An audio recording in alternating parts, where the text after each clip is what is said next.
$50. 50 for her? She's not for sale anymore. I want her to be my wife. They sold all Arapaho girls at auction. Only one was left, until a silent rancher offered his name. Laramie, Wyoming Territory, summer of 1872. The sun beat down like a glowing knife, slicing the cloudless blue sky and scorching the wooden planks of the town square until they splintered, releasing the scent of dried sap and dust. The sour tang of men's sweat mixed with tobacco and horse steam thick in the air like a curse. This was a place where hopes took flight and dreams withered, where men were harder than stone and silence could cut skin. All eyes were fixed on the raised wooden platform, the warped planks creaking faintly under the weight of the moment, the air heavy with heat, and the musky scent of too many bodies crowded together. The auctioneer stood in the center like a man conducting a cruel symphony, his voice booming above the low murmur of the crowd. Each barked number and shouted bid flung into the air like stones. Sweat gleamed on his forehead in tiny beads, trickling down his temple and catching the afternoon light before disappearing into the folds of his neckcloth. And there at the very heart of that spectacle stood Wa-Nene.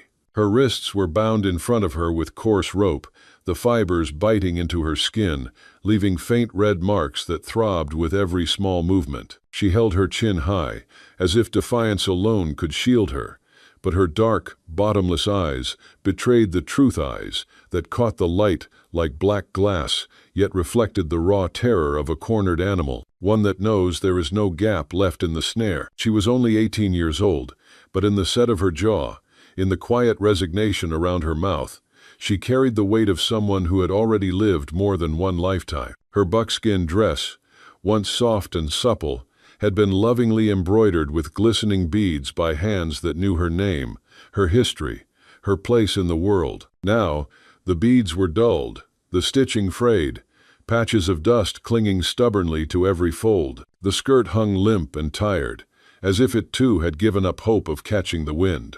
Her hair, jet black, still holding the sheen of youth, was braided tightly into two plaits that hung down her back, the strands drawn so firm it pulled slightly at the corners of her temples. The braids, neat and unbroken, seemed like the last remnant of order she could keep in a life overturned. Since the day she had been taken from her Arapaho people, Wa-Nene had not spoken a single word, not to the men who bound her wrists, not to the woman who shoved bread into her hands the first night, not even to herself in the darkness.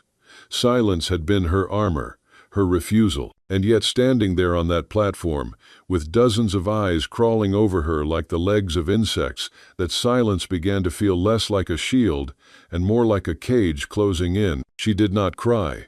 Crying would have been a kind of surrender she could not give them. But every knuckle on her bound hands was white, the skin stretched tight over bone as she clenched her fingers into a fist so hard she could feel her nails pressing half-moons into her palms. It was the only betrayal her body allowed, the only sign that fear lived beneath that stubborn stillness. The crowd shifted, boots scraping the dusty ground.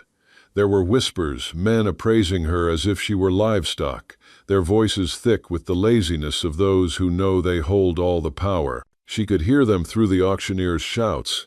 Strong shoulders, she'll work the fields. Look at those eyes worth a bit extra. Pretty enough under the dirt, maybe more than field work, eh? Laughter, low and mean, rippled through the men standing at the edges. She could feel it, each sound hitting her like a handful of sand thrown in her face. She kept her gaze fixed just above their heads, refusing to look at the ground, refusing to give them the satisfaction of seeing her search for an escape that wasn't there. The auctioneer's voice rose, a sharp bark cutting through the heat. 18 years old, strong as she is young, good for labor, good for service, good for— His pause was deliberate, his eyes flicking toward a group of men near the front, whose smirks told the rest of the story. The words that followed dripped slower, heavier, whatever work you see fit. A ripple of chuckles and knowing glances spread through them, and Wa-Nene felt the weight of their gaze move lower, as if they could peel away the thin buckskin with nothing more than their eyes. She tightened her fingers around the rope binding her wrists, the coarse fibers digging deeper, scratching, biting. The pain was sharp, grounding. It kept her from swaying, from collapsing into the heat that pressed against her from all sides. Memories flared in her mind, quick, bright bursts that stung more than comforted. Her mother's hands smoothing the buckskin dress across her shoulders. The laughter of her younger brother chasing the dust along the riverbank. The sound of drum beats at night, steady and safe. All of it was too far away now, each memory muffled as though she were hearing them through a thick wall of ice. $5 to start, the auctioneer barked, one hand raised, his voice slick with eagerness. Her pulse jumped. That number, the measure of her, hung in the air like a brand, marking her as less than the mule tethered outside. A man near the front raised his hand lazily. 5. The auctioneer wiped his brow with a dirty handkerchief and continued to yell, his voice sharp as a blade. Come on, still here, young, healthy, strong enough for light work. Who'll take her? A man in the crowd spat, a rough, barking cough breaking out. Not worth a cent, he muttered. Just a bowed-head Indian girl. Another man sneered. She'll be dead by winter. Not used to this life. Laughter rang out, thin and cruel, crackling like dry kindling. The women avoided Juanena's gaze, as if her look was a curse. They looked at her like a strange beast, a creature both frightening and pitiful. The auctioneer yelled again, his voice filled with impatience. Come on, this is the last one. Don't leave me with this invisible burden. He patted her on the shoulder. How about $2? $3? Anyone go higher? A terrifying silence fell. The wind stopped blowing, as if listening. The sound of boots approached, slow, heavy, and certain. James Morgan stepped out of the shadow of the saloon awning, 32 years old. Tall, thin, a worn black jacket, and boots caked with dust. He walked like a man who had lost more than he spoke, and he carried that loss in silence. A widower for 5 years, no children, only a small farm 3 miles east of town, with horses and the wind for company. He stopped at the foot of the platform, squinting at Juanena. His eyes held no curiosity or lust, just a difficult-to-read thoughtfulness. After a moment, he spoke in a low, even voice that echoed through the silence. I'll pay $50. A murmur spread through the crowd. The auctioneer blinked, not believing his ears. $50 for this? She's not for sale anymore, Morgan said calmly, reaching into his jacket, pulling out a worn leather wallet, and counting out the money. I'm not buying her to work. I want to give her a name, my name. I want her to be my wife. The whole square held its breath. The wind stopped as if waiting. She doesn't speak English, someone whispered. James slowly turned around, his sharp gaze sweeping over the crowd. Neither did my grandmother. She still built a home, raised 5 children. We understood her perfectly. The auctioneer's lips curled. Are you serious? Morgan put his hand on the platform. I don't play games. Juanena looked down at him, her eyes confused. His gaze met hers. Not hungry, not cruel, but steady. She didn't understand the words, but something in his eyes conveyed a powerful message. You're not a piece of merchandise at the market. You're a person. The auctioneer muttered and declared. Sold to Mr. James Morgan. Morgan motioned for the deputy sheriff to step forward and cut Juanena's bindings. She rubbed her wrists, blinking in the sunlight. Despite the strangeness of it all, James didn't touch her. He waited until she looked at him. Then he tilted his head, gently as if to ask, Ready? She gave a single nod. He led her through the crowd.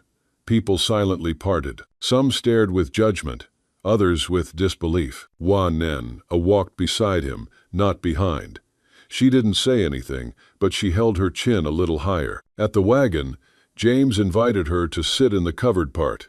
She hesitated, then climbed in. He took the reins without a word, and the cart rolled forward, away from the square, away from the auction block, away from the gazes. Juanena sat stiffly, hands on her lap, her heart pounding.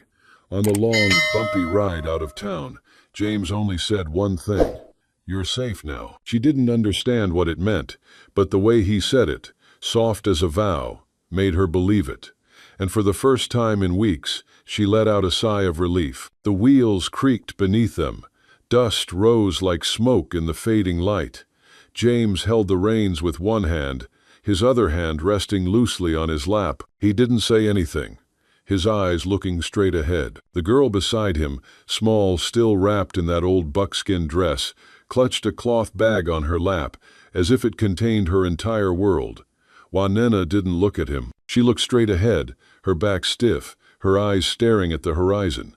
Her knuckles were white from gripping the strap. James glanced at her a few times, measuring her silence and tension. She hadn't said a word since the auction, not even when he helped her onto the wagon, not even when the town was far behind them, and the wide open plains had swallowed them. By the time the simple log cabin came into view, surrounded by a barn and 2 old corral fences, the sun had set low, casting a golden hue over the valley. James stopped the wagon and climbed down first. He didn't offer a hand. He figured she wouldn't want to be touched. She hesitated before following, stepping down carefully, clutching the bag to her chest. Her eyes swept over the surroundings. The chicken coop, the woodpile, a plume of smoke curling from the chimney. There was no one else, no voices, just him and the wind. James walked ahead, then stopped on the porch. "Your room is on the left," he said. "There's warm water in the basin." Wanena didn't reply, but she walked past him and slowly stepped inside, as if expecting a trap. He watched her disappear behind the door, then let out a breath he didn't realize he'd been holding. Inside, the main room creaked with her light footsteps. She didn't explore. She just stood in the corner for a while, then knelt to place her bag beside the bed.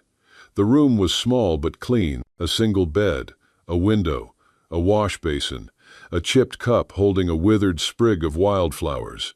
Maybe his late wife had once tried to bring it home. Maybe it was James himself, in his clumsy, wordless way. In the room, Wanena dipped her hands into the basin, wincing at the cold. She washed her face, then her hands and arms, scrubbing away the dust from the town, from the wagon, from every hand that had touched her since her capture. Her shoulders trembled, but she didn't cry. In the main cabin, James moved quietly, building a fire, taking off his boots.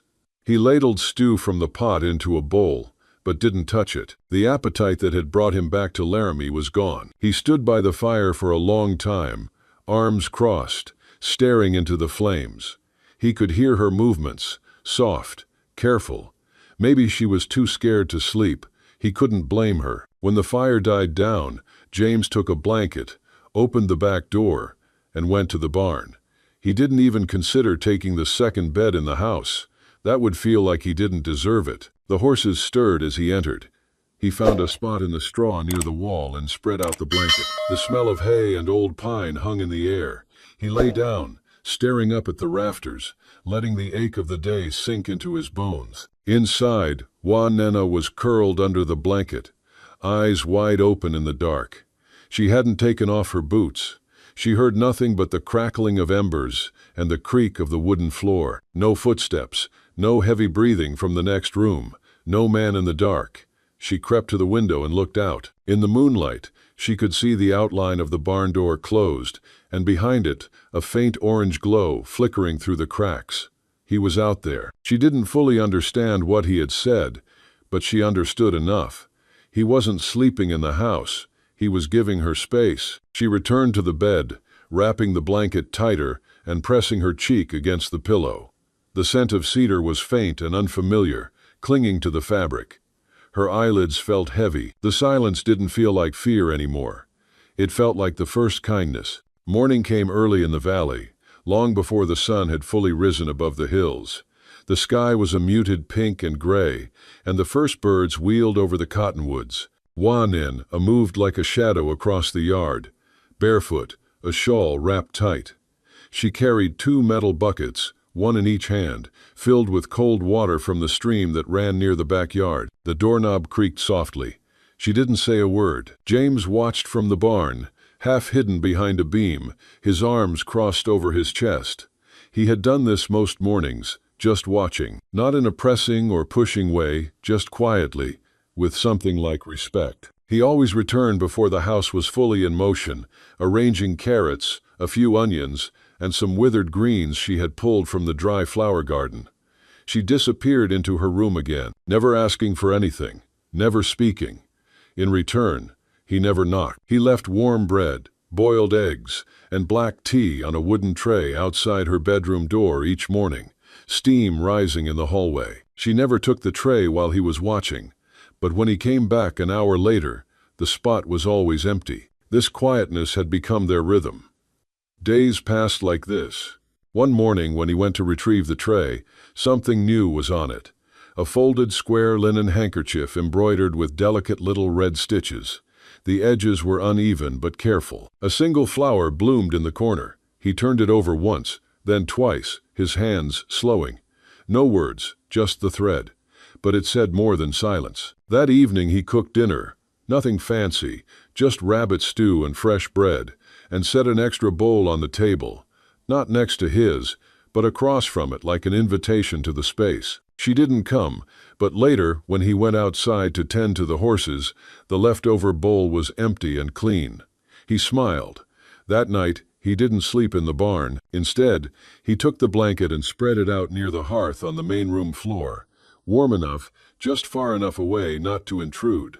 She heard him, she always did, but she didn't object. She let the light from the fire flicker through the door. The next day, the silence between them became softer. She started to stay in the kitchen, quietly washing vegetables or drying herbs on the window hooks. She still didn't say anything, but her presence was no longer ghostly. It began to take shape. He started to notice the small changes. Her braids undone in the evening, the way she would stop when the wind blew through the trees as if for a memory, the way she never asked, but always gave something back, tidying the hearth, stacking firewood, folding the dish towels. One evening, just as the sun was melting behind the western mountains, James stood in the doorway, watching her clean the dirt from a bundle of wild onions she had gathered. She sat on the stoop, her legs tucked up, her face flushed from the day's heat. He cleared his throat. She looked up, startled, then stilled. He walked closer, slowly, as if approaching a skittish colt, and held out his hand, not to her, but just open, empty. "I don't know how much you understand," he said gently, "but you're home, it's yours now if you want it. You don't have to keep packing your things. You don't have to sleep as if you're about to leave." She stared at him, unblinking. Then slowly, she bowed her head. Not in fear, but something else. Gratitude. A breath escaped her lips. Not quite a word. Her shoulders shook once, and she clutched the onions to her chest. James didn't move closer. He just gave a single nod, turned, and went inside. That night, when she walked past the main room, she saw the red embroidered handkerchief tucked neatly beside a bowl of waiting tea on the table, and next to it, another bowl folded, empty, waiting for her next message. The dry season had settled over the land like a second skin, cracked, cruel, and full of silence. The fields hadn't seen real rain in weeks, and even the chickens scratched at the earth listlessly, as if too tired to bother. But inside the farmhouse, something softer had begun to bloom. James didn't push. He never had. But each morning, he would show her how things worked. He showed patience, never raising his voice, never assuming she understood until she showed him she did. And Wanen slowly responded. They started with the chickens. James gently guided her hands, showing her how to mix the feed, oats, cornmeal, and grit, how to scatter it just right so the birds didn't peck each other to pieces. He showed her the rhythm of the work, the small details that helped the birds lay, that kept the eggs from breaking.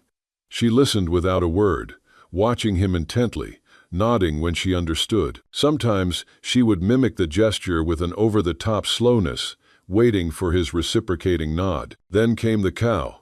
He led her to the barn, where the old brown milk cow stood chewing with lazy indifference. James squatted beside it and showed it the right hand placement, the gentle squeeze and pull, how not to yank.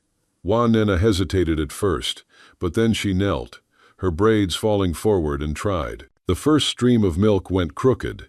The second didn't come at all, but by the third, it was flowing correctly. She looked up at him, and he gave a wry smile. She didn't smile back, not yet, but her eyes briefly lit up. Later that week, she surprised him. She cleared a small space in the kitchen and began to cook. plantain leaves from a dried bundle she had carried in her bag. Sticky rice she ladled from a tin, ginger root she peeled and sliced with care. He watched her through the door as she soaked, wrapped, and folded. When he came closer, curious, she gestured for him to sit. Then she handed him a plantain leaf, pointed to the rice, and tapped the counter 3 times. "Understand." James tried clumsily. The leaf tore. The rice spilled out. She still didn't smile. She just took his hands and guided them, slowly, patiently, as he had guided hers. Steam from the ginger was steaming in the pot nearby. The aroma filled the cabin. That night they ate on the porch together. She gave him a bowl of sticky rice with ginger broth. He tasted it and sighed, surprised. "Good," he said.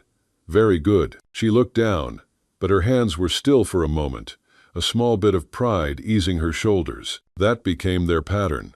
He taught her what he knew.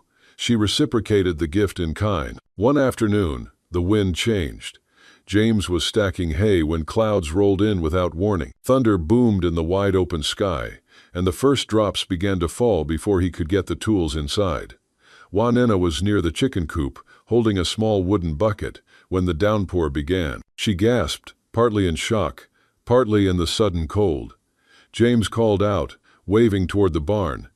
They both ran, their feet sliding in the wet clay, their shirts soaked in a matter of seconds. She reached the barn first and ducked under the awning just as James rounded the corner, his boot catching on a loose board. He lurched forward, arms flailing, and fell hard into the old washtub with a splash loud enough to scare the birds.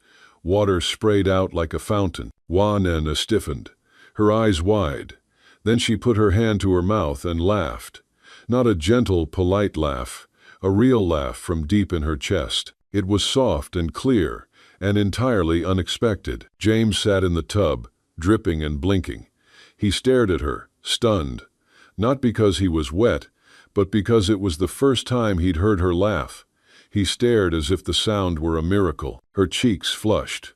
She tried to stop, but the more she looked at him, hair plastered to his forehead, shirt plastered to his chest, the more she couldn't contain her giggles. He gave a low, rusty chuckle. "Glad to see my dignity is good for something." She covered her mouth, but her eyes were shining, and just like that, the silence between them broke a little, and something new seeped through. That night, as the rain fell lightly on the roof, and the fire warmed the cabin, James sat across from her, still drying his boots, and she handed him a small cloth, one on which she had embroidered a small raindrop in red thread. He looked at it, then at her, and smiled. This time she smiled back. James returned from the fields at dusk, his hands dusty and calloused, hoping for the quiet of the evening. Inside, Juanena was sitting at the small wooden table, charcoal in hand, and a stack of papers spread out before her. The lamplight was pale, outlining her careful strokes. She looked up, startled. She hadn't expected him so early. On the top sheet was a scene he recognized even before he understood, a village in flames, the thatched roofs consumed by fire. Juanena's hand trembled slightly as she drew the smoldering embers. She turned to another page, sketching a young boy, thin, hands outstretched, his mouth clamped in a silent cry. A finely drawn necklace hung around his neck. The third drawing showed a train lumbering toward the horizon, a lone girl clutching a cloth bag in the center of a car. James cleared his throat softly. She looked away, her lips tight. He didn't ask. He just sat down beside her and watched her fold each drawing with a somber gravity, tucking them into a folded cloth. His presence was patient, waiting without pressure. When she was finished, she unfolded the largest one, the burning village, and pressed it forward. Her finger traced the flames, then moved to the girl's silhouette, holding the boy's hand in a faraway place, and then followed the train. He saw her story: loss, escape, exile. She bowed her head to the table, a ragged breath escaping, shaking the tablecloth. He waited, giving her time. Finally, she looked up. Her eyes were red but steady. He reached out and smoothed the drawing, carefully tucking it into his breast pocket. His hand rested there, a silent promise that no more words were needed. She blinked in surprise. He nodded once and stood up. Afterward, by the firelight, he gathered scrap wood and went to work. He made a small wooden box, the edges sanded smooth, the shavings brushed away, a simple lid carefully carved. Inside, he placed her folded drawings, and beside them, a polished wooden comb, each tooth fine and even, crafted by his own hands. He closed it with a sense of finality and brushed the sawdust from his trousers. That night, squatting in the glow of the hearth, Wa Nen stared into nothing, lost in memory and longing. James placed the wooden box between them. She looked up, confused. He opened the lid, revealing her drawings and the comb. He lifted the comb and pressed it into her hand. The wood was smooth, flawless, warmed by his touch. His voice was low and even. Your past doesn't have to disappear, but your future, if you want it, it can begin here. Her eyes widened as a word caught in her throat. He gently squeezed her fingers. She nodded, tears gathering, but a fragile smile formed on her lips. The next evening, as the sun set in the sky, Juanena sat at the table, a small notebook open in front of her. James leaned against the door, watching. She held up a page with 2 careful English words. "Thank you." Her voice was hesitant but clear. "Thank you." He closed the notebook gently and replied, "You're welcome." After that, the evening lessons began. James admitted he had never gotten far enough to learn another language. Juanena hummed hymns in Arapaho, melodies of home drifting in the quiet. He guided her through basic English, the days of the week, the names of animals, how to ask for water or warmth. She mimicked each word, a frown of concentration on her face until her pronunciation sounded right. He would clap softly. In return, she taught him to speak Arapaho. He stumbled over the complexities of its tones, but her laughter, soft, sincere, encouraged him. She taught him one evening, pointing to his chest. "Heart," he repeated until she nodded, satisfied. One morning, he found her at the door, her hair loose, her eyes bright in the morning light. He was carrying a bucket of water. She smiled and just said, "Thank you." The moment was small, but it said so much. From then on, breakfast became a shared ritual, with warm bread and tea.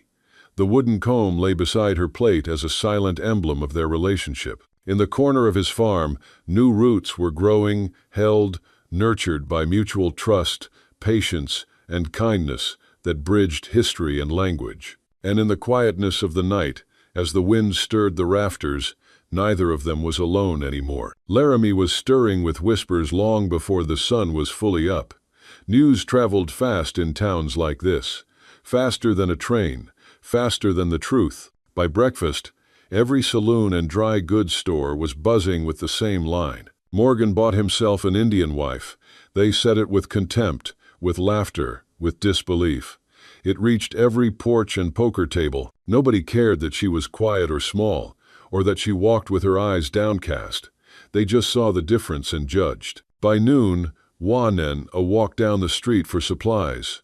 Her fringed silk scarf reflected the soft light on the dusty background. She felt the silence close in as she passed, the unnatural stillness of eyes that lingered too long, of heads that turned but said nothing. The sound of high-heeled boots, scraping against the wood, whispered behind her like a ghost. Near the saloon, the dirt road seemed to narrow, blocked by a group of drunken men whose breath reeked of whiskey, their faces flushed like slabs of beef just pulled from the fire, eyes glassy yet lit with a thick, merciless gleam, a sick thrill in seeing a defenseless prey trapped in the middle of a hungry pack. "Hey," one of them drawled, a sneer curling at the corner of his mouth, his words dripping spit. "Got any buns in that basket? Or is Morgan still keeping him? Inside you." Laughter cracked the air, dry and cutting. Another man chimed in, voice slurred and stinking of contempt. "Betty down the street paid less to buy his mule." A sharp whistle split the air, shrill as a blade slicing through her dignity. Wanena's fingers tightened on the handle of her woven basket, as if letting go would cause her to shatter into pieces. Her gaze dropped not out of fear, but because she knew meeting their eyes would only fan the flames of their mockery. And in the midst of their jeering, her pride burned quietly, a flame that scorched no one but her own trembling heart. She stayed silent, but it was not a meek silence. It was thick and heavy, like the sky before a storm, waiting for a single lightning strike to break it open. One of them staggered forward, boots squelching in the mud, and bent down in a mock bow, as if playing the gentleman, though his eyes leaked the same foulness as oil spreading on water. His bow was less a greeting than spitting straight in her face. "Come on, sweetheart," he dragged out the words, each syllable dropping like cold grease from a piece of overcooked meat. "Let us have a look.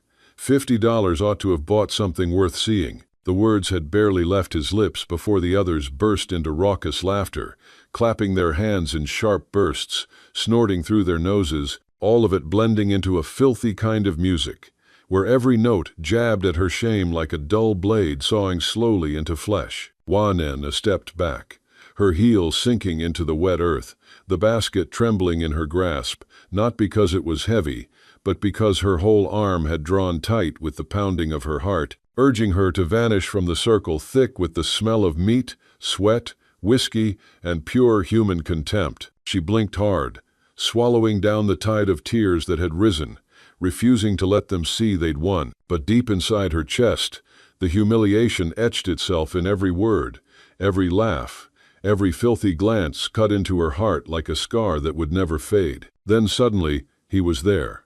James. Not a word, just his presence, just the tightening of his hand on hers, just his steel frame stepping between her and them.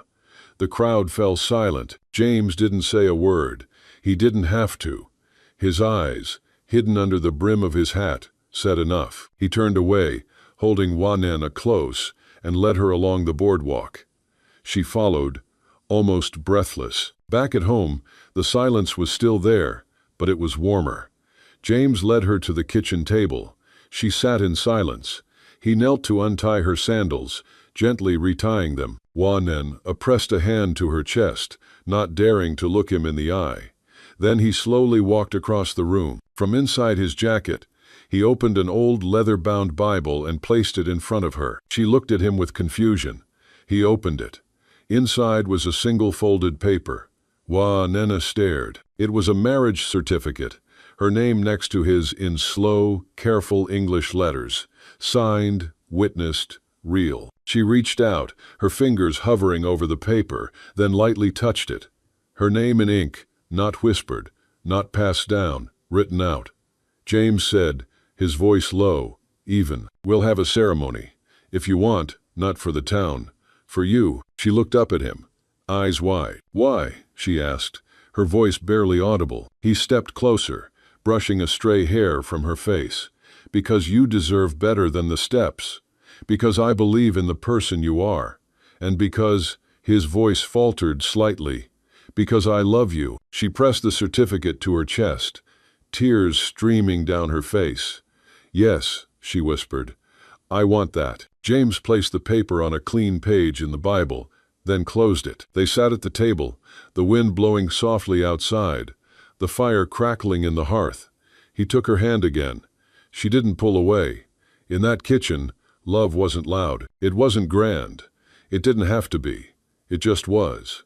And in Wanena's chest, something took hold, something strong and solid, and finally her own. The sun rose gently behind the mountains, painting the sky with soft pinks and yellows, as if it, too, understood the quietness of a weekend day. Under the old, sprawling oak tree behind the house, James waited. He had combed his hair, shaved carefully, and wore the black jacket he had worn to his brother's wedding nearly a decade earlier. It was tight at the shoulders now, but clean, respectful. Wanen stepped into the clearing just a few minutes later. Her dress was a simple ivory linen that had once belonged to James' late wife, altered and mended with her own patient hands. Wanen wore no veil, just a small comb carved from cedar, holding her hair away from her face. Her cheeks were flushed, not with makeup, but with the morning wind and a waiting shyness. They stood under the oak, its branches creaking gently above them, and waited in silence. The only other soul present was Pastor Moore, a retired missionary who had baptized half the valley. He wore a homespun collar, smelling faintly of tobacco and old rain. His voice, when it came, was as steady as the tree they stood under. "No choir," he said softly, flipping open a small Bible. "No pews. But the Lord listens better when there's only heart and earth." James took Juanina's hand in his, and her fingers clenched his with a slight tremor. He looked at her, not just the woman who had once trembled in the heat of the town square, but the woman who now looked back at him with a trust forged by quiet days and evenings of learning language together. "You've brought more life to this land than all the rain I've ever had," he whispered. She smiled and whispered back for the first time, "Thank you for not leaving me where they left me." Pastor Moore said the words, simple and sacred. They didn't exchange rings, but when he pronounced them husband and wife, James reached into his jacket pocket and tied a red silk ribbon around her wrist. "From your mother's basket," he murmured. "You left it in the corner cupboard." She looked down at the ribbon, touched it to her lips, and nodded. Afterward, they drank tea together from chipped porcelain cups on the porch. There were no guests, no music, just the gentle rustling of hay and the gurgling of the stream from the oak behind them. The tea was warm. The silence was enough. Then James got up, took a shovel from beside the porch, and gestured to where they had cleared the ground the day before. Together, they planted a young red plum tree. Its roots were bundled in burlap, its leaves just beginning to sprout. Juanina knelt beside him, brushing away the dirt with her bare hands, her wedding dress trailing in the soil. She whispered something in Arapaho, a blessing or maybe a prayer, and patted the earth around the roots. They watered it together. The next day, she hung a small wind chime made of bamboo by the door. It had been hidden in her trunk since she arrived, wrapped in cloth, silent until now. When the wind stirred, it made soft, high-pitched sounds, like laughter heard from a distance, or a memory made of light. Each time the chimes rang, James would look up from wherever he was, mending a fence, stirring oats, brushing a horse, and smile. That evening, as dusk settled over the land, James took a knife from his belt and walked out onto the porch. Juanina followed him, curious. He knelt on the wooden beam right next to the door and carved slowly, carefully. She stood behind him, arms crossed, her breath catching. He worked until the sun was gone, and when he stepped back, she saw what he had written. "Home of James and Juanina, where nobody sells anything." She held her breath. She touched the carving with her fingertips, tracing each letter. A single tear slid down her cheek and fell onto the fresh cut of the word home. He looked at her. "It's yours now too," he said simply. She didn't answer in words. Instead, she wrapped her arms around him from behind, rested her head between his shoulder blades, and closed her eyes. For the first time, the land was still. Not like a cage, not like a station between two ends of an escape, but still like the land before planting, like a heart ready to take root. And when the wind rose again, the bamboo chimes answered softly and clearly, as if they had finally come home.